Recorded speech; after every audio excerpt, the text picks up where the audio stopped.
Other stories today you should know about.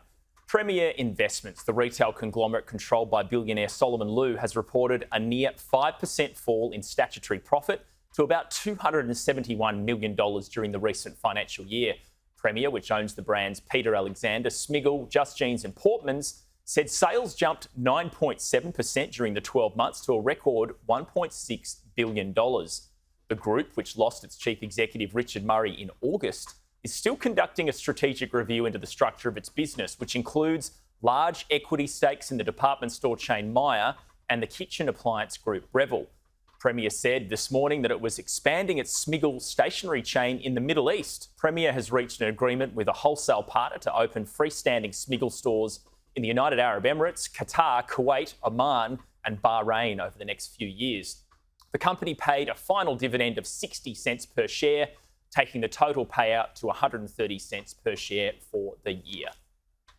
Brickworks, Australia's largest brick manufacturer, has reported a near 54% fall in full-year statutory profit to about $395 million. The company, which also supplies housing construction materials and owns a large commercial property portfolio, said cost pressures had shrunk the margins for its bricks businesses in Australia and the United States.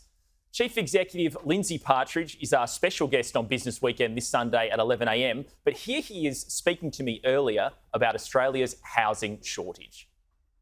So the aspirational goal of 1.2 million homes is great, but in the first year I think they're only going to build about 170,000, so they're a long way behind.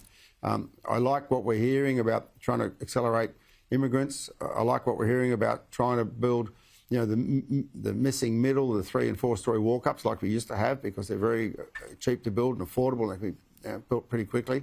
They used to all be built out of full brick, which we even like that better.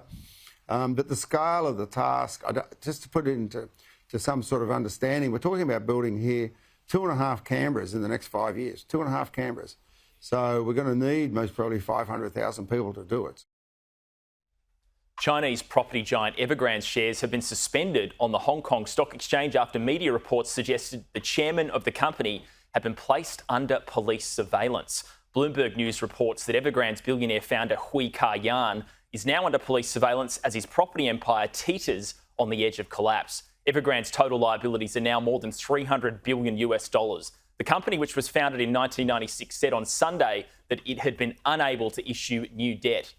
Evergrande rapidly expanded by selling homes at lower margins for a quick turnover to generate capital, and its sales grew to almost $96 billion in 2020. In 2017, Mr. Hui Ka Yan was the wealthiest man in Asia, worth about $45 billion, but today his net worth has shrunk to about $3.2 billion. And those shares in Evergrande have been halted at 32 Hong Kong cents today. Just 3 years ago, they were worth about 25 Hong Kong dollars apiece.